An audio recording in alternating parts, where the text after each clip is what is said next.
Now, a great pleasure for me to introduce our next speaker, who's a close friend and partner also of the Institute for Cultural Diplomacy for also a number of years now, and I'm very happy to welcome you back to the ICD. We've had the occasion of having a number of Irish delegations here, together with your presence, and Ambassador Mulhall has also been a big supporter of the Young Leaders programs, giving lectures to a number of groups of young leaders, also in the context of high-level conferences, also in last year's Berlin International Economics Congress. So it's really a wonderful tradition. Ambassador Dan Mulhall is currently, of course, the ambassador of Ireland to Germany and has a long career, which I won't go into now, but I'd like to just mention a few highlights, just so you can see again the international breadth of his career. Ambassador Mulhall has had diplomatic postings in New Delhi, Vienna, Brussels, Edinburgh, and Kuala Lumpur, where he was Ireland's ambassador to Malaysia, Thailand, Laos, and Vietnam from 2001 until 2005. August 2005, he was then appointed Director General of the European Union and OECD Division in the Department of Foreign Affairs based in Dublin. And currently, Ambassador Mulhall serves as the ambassadorial representative for the Republic of Ireland in Berlin. The lecture topic that he's chosen is an excellent one and fits in perfectly to today's topic, as well as the conference, the topic of the conference, Opportunities for Nation Branding, Ireland's EU Presidency and the Gathering, 2013. Ladies and gentlemen, please join me in a very, very warm welcome for His Excellency, Ambassador Dan Mulhall. Thank you.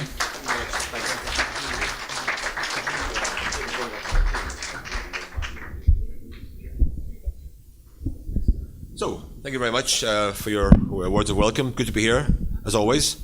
I think this is my 5th time speaking here at the Institute now, so I consider myself to be a veteran of the ICD, and I greatly approve of the work the ICD are doing here. I think that cultural diplomacy is an important tool for diplomatic life, diplomatic activity. I'm a great believer myself in soft power, mainly because I don't have any hard power to deploy. So, I have a few. I do my weights every day, but I'm not sure that amounts to hard power. But soft power, I'm quite keen on. For example, I have my Twitter account, which I tweet every day on Irish issues, cultural, political, economic, a full range.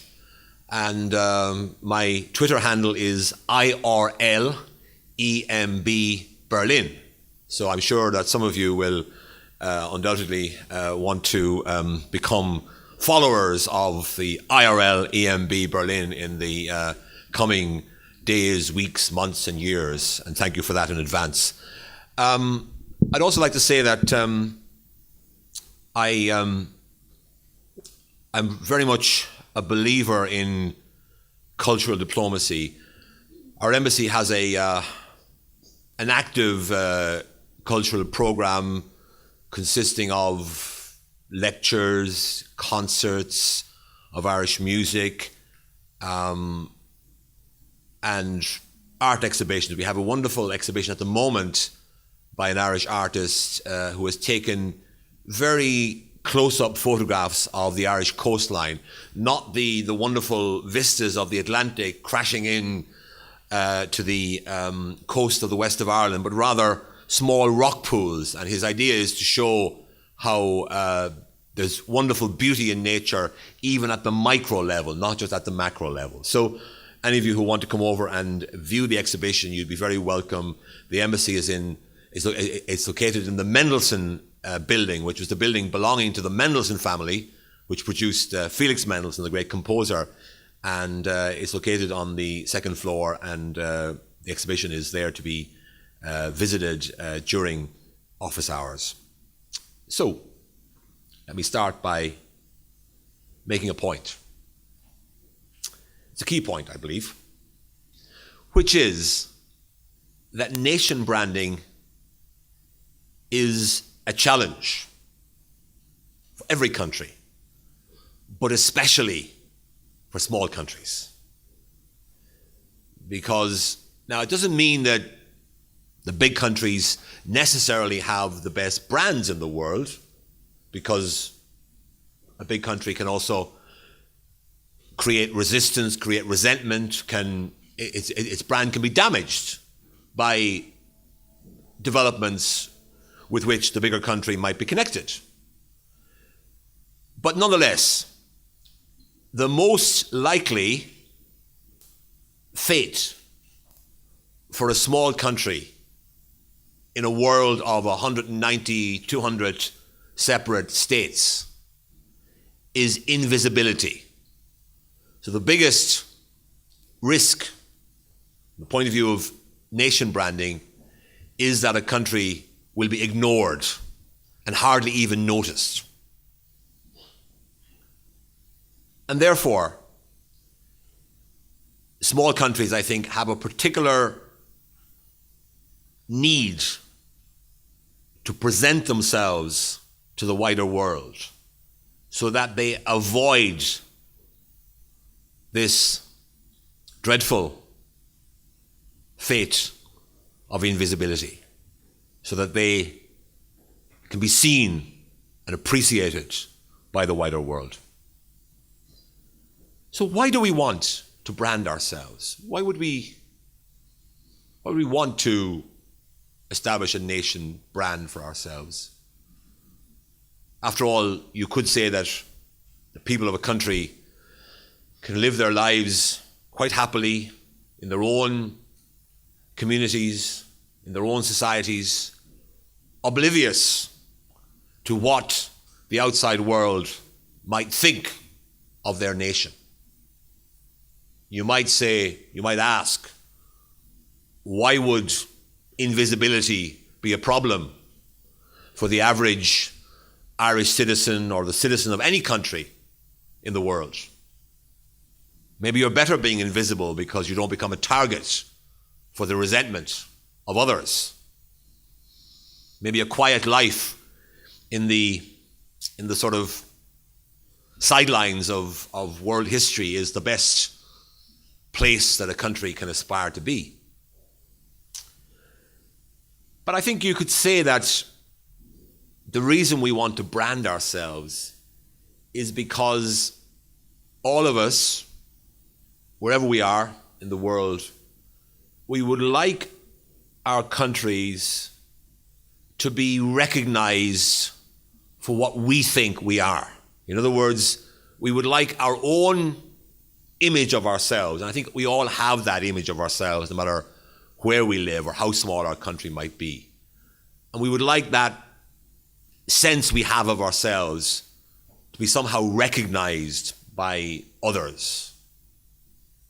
And of course, there's also an economic value to nation branding, because if you are a quiet backwater country that nobody knows much about, your chances of being a major player in tourism, in trade, in investment are probably reduced by virtue of your invisibility. So there is a practical benefit to being seen and recognized in the world. Now, Ireland is a country with 4.6 million people, and are on the island of Ireland, which include Northern Ireland, it's about a population of 6.5 million.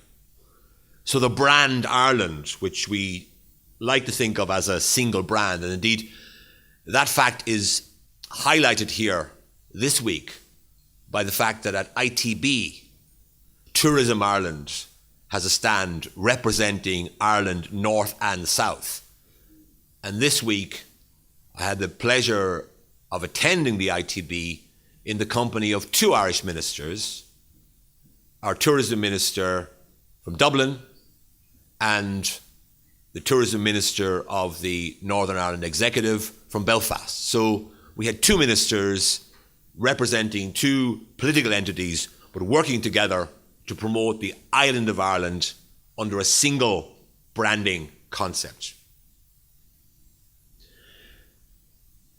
Now, Ireland has a number of advantages when it comes to making ourselves visible in the world. Firstly, we speak English as a native language.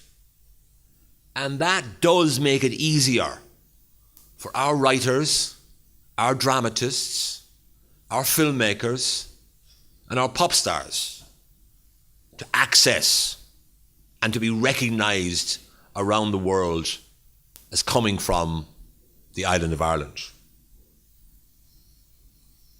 A second thing that we have is our global diaspora of people who identify strongly with Ireland.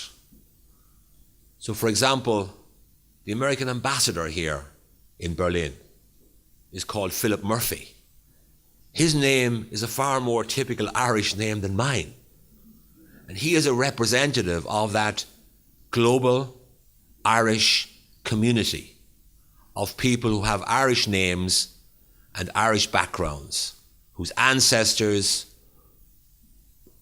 starting 200 years ago, emigrated to the United States, to Britain, to Australia, to New Zealand, to South Africa, to Canada, and even to places like Argentina and other parts of Latin America. So the Irish have for 2 centuries been a people of emigration. They have traveled, they have moved to different parts of the world. And these descendants, today's descendants of Irish immigrants, and there were probably 80 million of them in all, give Ireland a profile in the world that we would not otherwise have. I mean, most people probably know that President John F. Kennedy, who you've studied in your history books, was an Irish American. John Fitzgerald Kennedy. Ronald Reagan, another Irish American. Bill Clinton, another Irish American. And indeed, President Obama has Irish roots on his mother's side. His great-great-grandfather was a Mr. Carney, who emigrated from Ireland in the 1850s. And he, the president, visited his family homestead, or the village, which his ancestor emigrated from in 2011, and drank a pint of Guinness in the local pub. There isn't much you can do in the way of nation branding better than that, I can tell you. Anyway, so our global diaspora has given us a profile in the world. And next week, you'll be able to judge for yourselves the reality of the value to Ireland of our global Irish community. Because next week, Sunday of next week, will be St. Patrick's Day, our national day. And for St. Patrick's Day, all over the world, there will be parades and celebrations. And people who have no connection with Ireland will dress in green and will go to an Irish pub and celebrate Ireland's National Day. I would say that not many countries in the world have a national day that's better known or more widely celebrated than ours is. Possibly only the 4th of July and the 14th, the French National Day, Bastille Day, would be more widely recognized or acknowledged than St. Patrick's Day. And St. Patrick's Day is a global phenomenon, not because of the 4.6 million people who live in Ireland, in our state, or the 6.5 million people who live on the island of Ireland. It's because of the 80 million people of Irish descent who live all over the world, descendants of Irish immigrants. These are the people who have made St. Patrick's Day such an international phenomenon. And next week, Fifth Avenue will be closed for the St. Patrick's Day parade. Rivers will turn green in various parts of the US. And not only that, but here in Germany, in Berlin, the television tower at Alexanderplatz will turn green. The Allianz Arena, home of Bayern Munich, will turn green. The pyramids of Egypt will turn green. The welcome sign in Las Vegas, the fountains outside the White House, Sydney Opera House, Auckland Tower, Niagara Falls, Table Mountain. The Leaning Tower of Pisa will become the Greening Tower of Pisa. Okay? And this is just an illustration of how our global Irish family have created a brand for Ireland centred around St. Patrick's Day, which we could never have hoped to achieve without this global Irish family.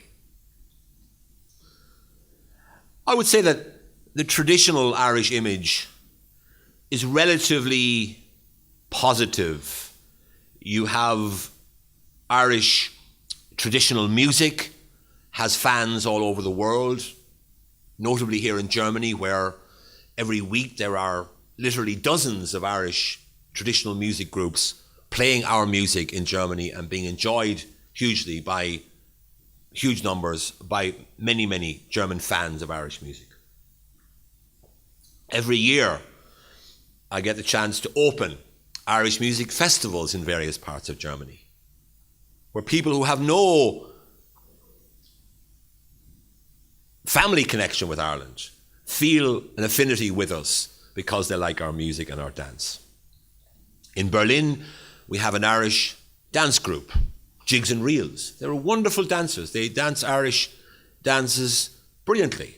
When I first met them, I couldn't believe that not a single one of them is Irish or has Irish connections. They're all Germans or from other parts of Europe who have just taken to Irish dancing and are passionate about it.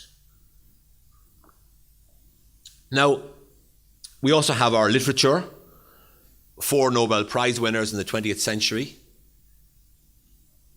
possibly the greatest work of literature in the English language in the 20th century, James Joyce's Ulysses, which we celebrate every year on the 16th of June. And if you're in Berlin on that week, please come along to the embassy, where we'll be doing readings from Joyce's great work, and we'll be having songs that are mentioned in Ulysses, and we will have discussions by academics and myself of the significance of Joyce's great work. So our literature has also raised our profile in the world. I mean, we have people from all over the world, Japanese, Chinese visitors who come to Ireland just because they want to visit Dublin, because they've read Joyce's Ulysses and they want to visit the city from which Joyce's Ulysses came. Now, and then we have a romantic history. The history of Ireland is a history of struggle to assert our political and cultural identity and to achieve our freedom, which we did, our independence, which we achieved in 1922. And that struggle, of course, has been reflected in many Hollywood movies over the years, and this again has helped to raise Ireland's profile in the world and help us to avoid the destiny of invisibility or of being overlooked and ignored by the rest of the world. Now, of course, the economic crisis which broke out in 2008 naturally had an effect on Ireland's image, because for years before we had been known as the Celtic Tiger economy. Now, most Irish people didn't really like this phrase, but it was given to us by The Economist, I think it was, and of course everyone started to use it then. It was a very powerful and evocative phrase, and and everybody for 10 years in the first years of the 21st century, we became known almost universally as the Celtic Tiger. And when I was in Malaysia and Thailand as ambassador, in Vietnam between 2001 and 2005, everybody wanted to know the secret of Ireland's success. How do we manage to go from being a poor country in the 1950s and 60s to being one of the richest countries in the world in the early part of the 21st century? Unfortunately, the crisis hit us very hard, and while we're still a wealthy and developed country with a strong economy, naturally our image, our reputation in the world took a bit of a beating when we had to apply to the European Union and the International Monetary Fund for support to sustain our country at times when we were unable to borrow from the international financial markets. But now, the image of Ireland in the economic aspect is characterized by a recognition of the comeback we've made. In other words, from our economy shrinking by 9%, imagine it, in 2009, it grew again in 2011 by 1.4%. It grew last year by around 1%. And this year, it will grow by about 1.5%. So we've recovered from the biggest economic crisis in our history, and one of the biggest crises any country has ever been affected by. Because remember, the Irish taxpayer had to cover the losses of Irish banks, which amounted to 40% of Ireland's gross domestic product. Now, any of you, wherever you're from, just try to turn that figure and apply it to your own country. Work out what 40% of your country's GDP is. And imagine how that would have affected your people had they been obliged to pay such a huge amount of their national wealth to save a few banks that had made serious mistakes during the boom. But this comeback story is now the story that I, as ambassador, am proud to tell. It's a story of a country that has dealt with its problems, that has faced them, that has taken hard decisions, and those hard decisions have enabled our country to get back onto the right path again. And for the economists among you, let me give you one statistic, and only one, I promise. In 2011, had you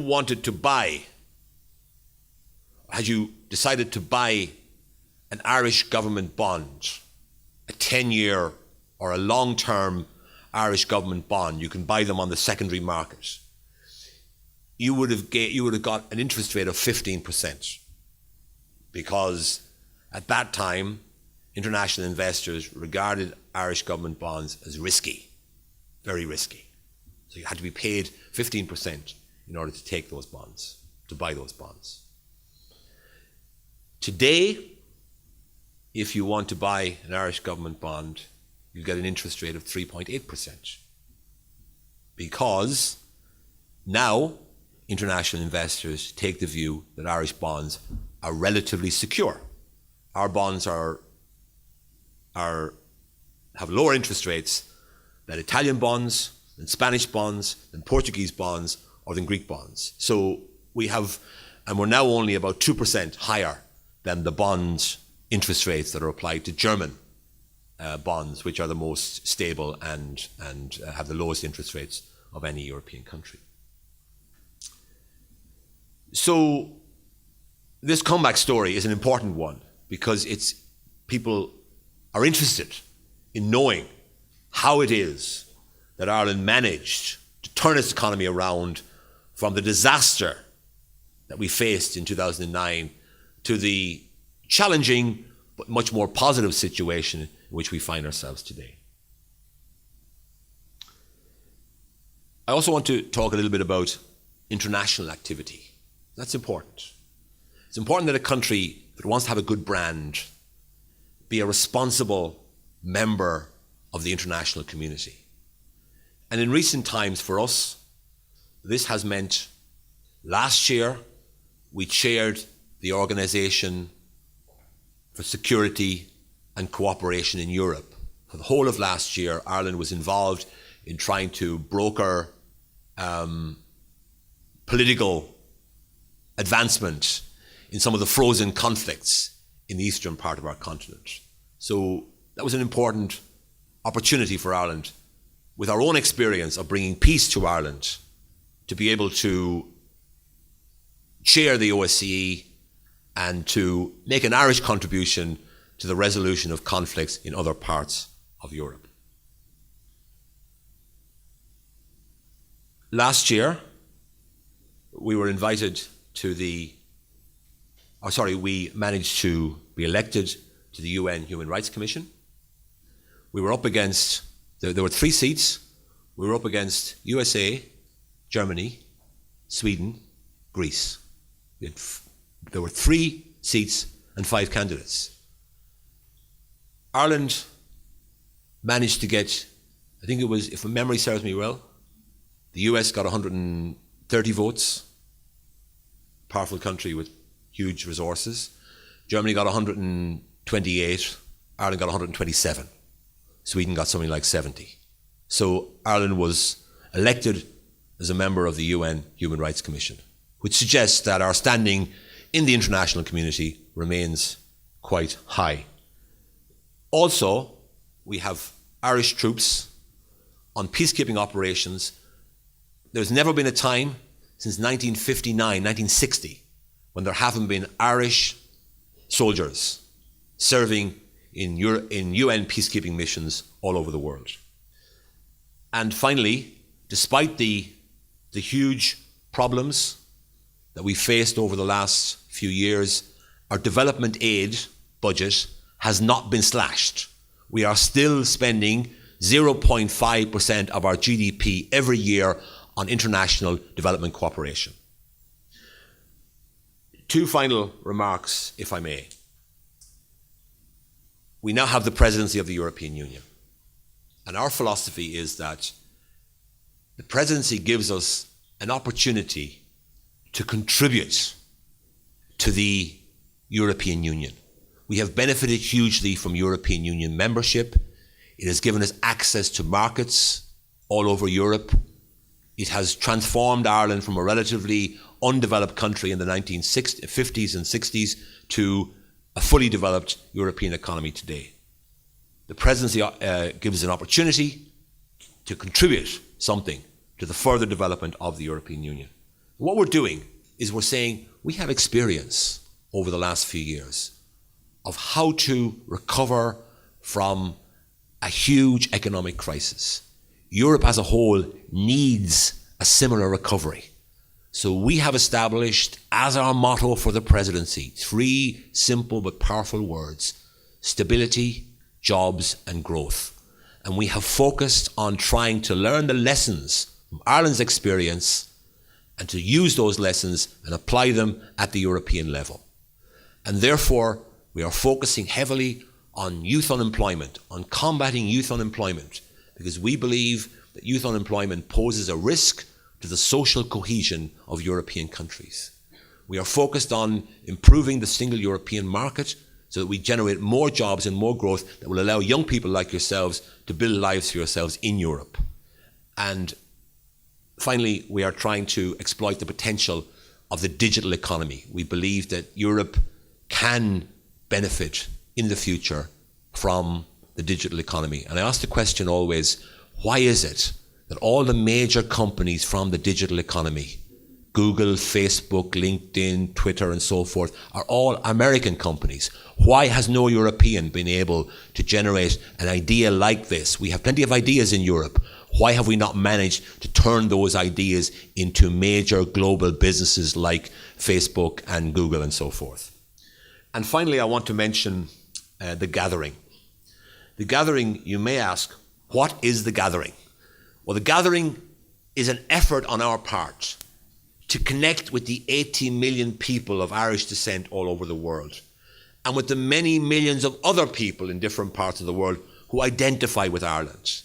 And the gathering is an invitation to all of those people to visit Ireland this year. And there are huge numbers of activities organised in order to ensure that people who come to Ireland this year for the gathering will be sure of a particularly warm welcome.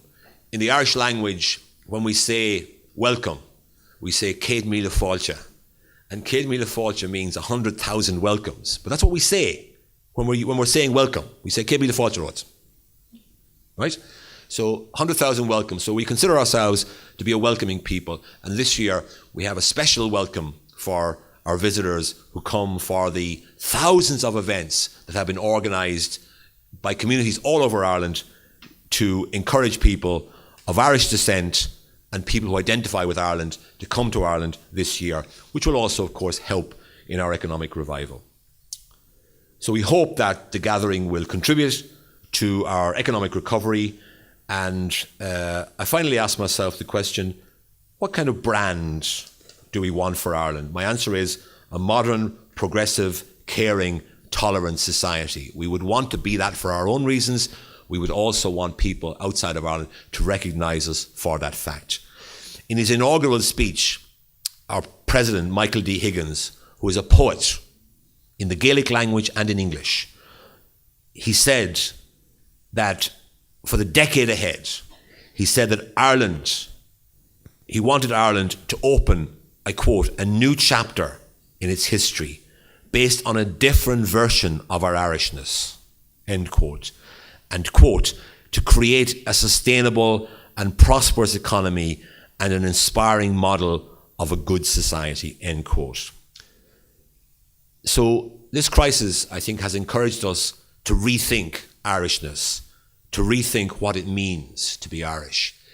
And the key thing for us will be to preserve those traditional virtues of the Irish, which have given us a positive image in the world, as reflected by the fact that we were elected to the UN Human Rights Commission last year, despite having very few resources to use in pursuing that election result.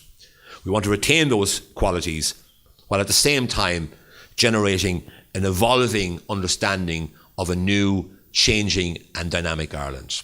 So I'm happy to answer questions now, and afterwards I'll invite you to have some coffee and some Irish chocolates, some Irish shortbread biscuits, and some porter cake, which is made with Guinness, and some Irish whiskey cake. So I hope you'll enjoy this little taste of Ireland, and as some of you may decide to visit Ireland this year for the gathering. Thank you very much. Thank you.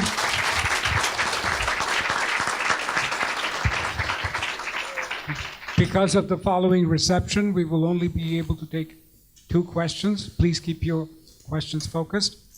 Go ahead.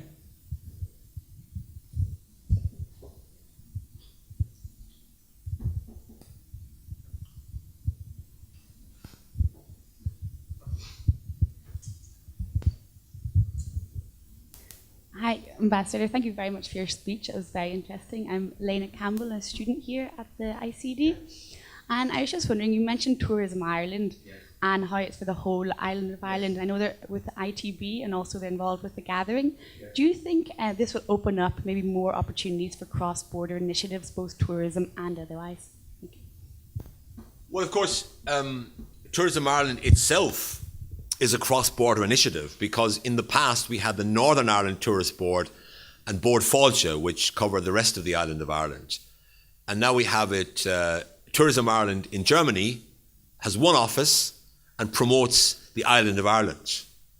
And at the ITB stand, if you go there at the weekend, you visit the Ireland stand, you will see images of Northern Ireland and of other parts of Ireland together in the same place. And you can talk to people from the Guinness Storehouse in Dublin, which is the leading attraction in Ireland, but also to representatives from the Titanic Centre in Belfast, or from the Joints Causeway Heritage Centre, which is a new and exciting attraction in Northern Ireland. So, and certainly we know that tourists who come in to Dublin,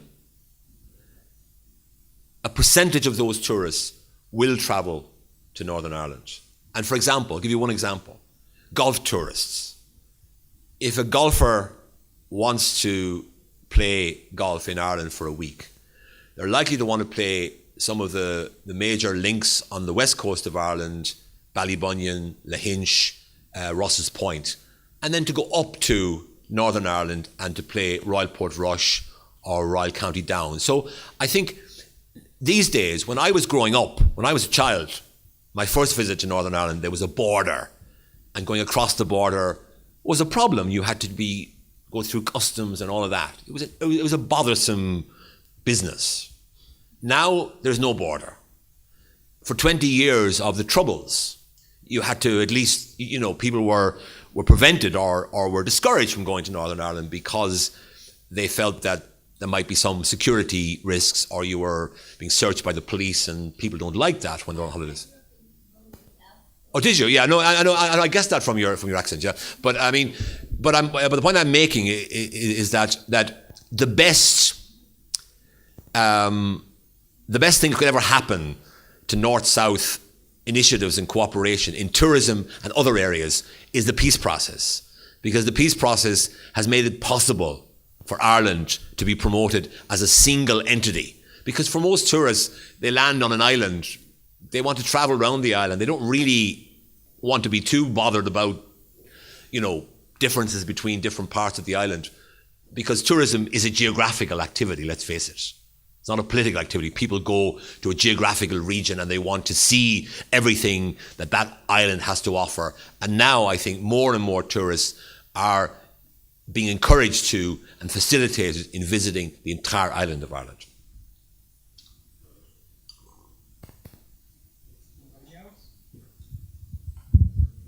Thank you very much for your wonderful presentation. My name is Rahma. I am a student of ICD. You said you are planning to increase the job opportunities in Ireland. Well, in Europe as well. In Europe as well. Mm-hmm. We have heard from other European countries that they are considering vocational education as the means of increasing jobs. And what about Ireland? Thank you. Well, I think yes, it is true that that the German model of vocational education is becoming more and more interesting for other European countries. And certainly one of the things we need to do in Europe is to encourage more people to move to different parts of Europe where the job opportunities arise. And in the past, there are two problems with people moving from country to country in Europe.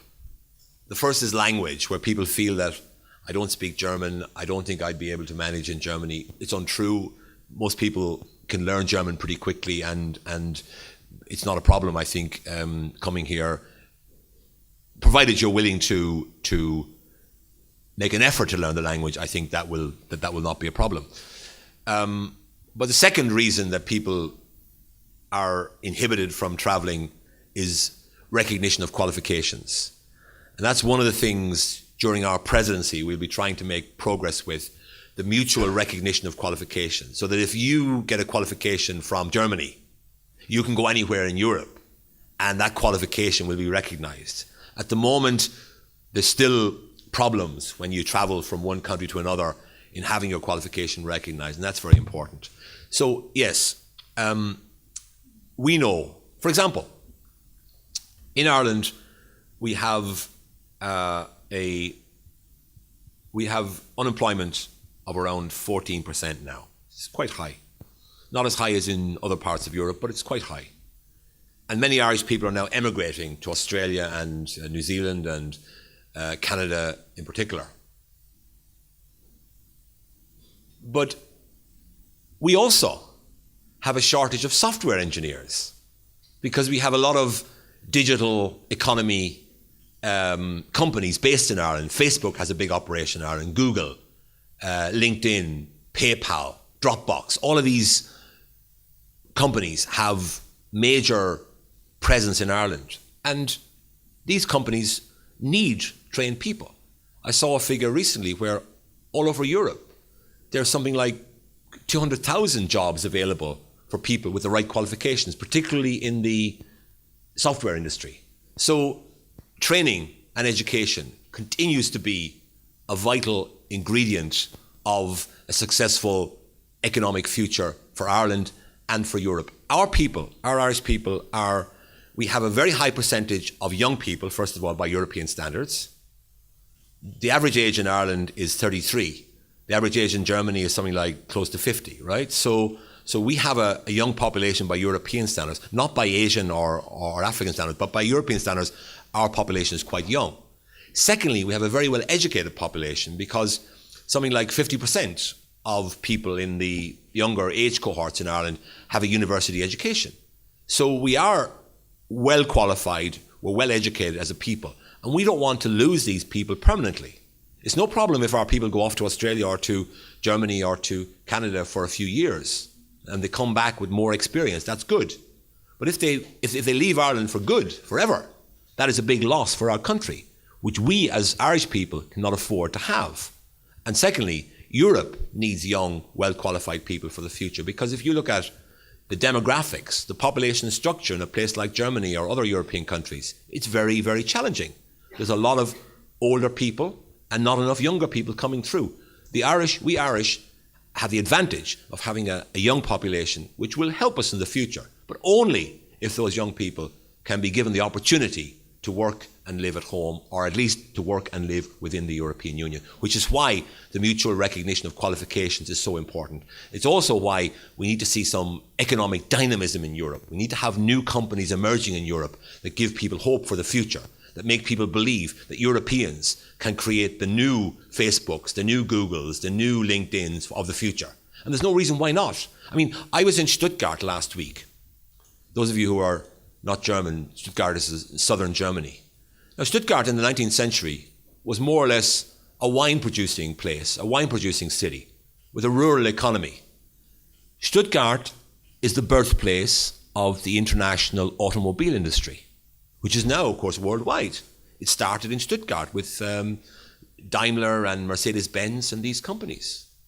Why was it that in the 19th century, the late 19th century, Stuttgart, a relatively undeveloped part of Germany, produced this whole new industry? Europeans must find ways of creating new companies like Mercedes and Daimler and Robert Bosch, all of which came from Stuttgart in the 19th century. And I was talking to the media there last week, and I praised Stuttgart and said, this is an example of what can be done. You have bright people with good ideas and an ability to turn those ideas into practical business propositions. Thank you very much.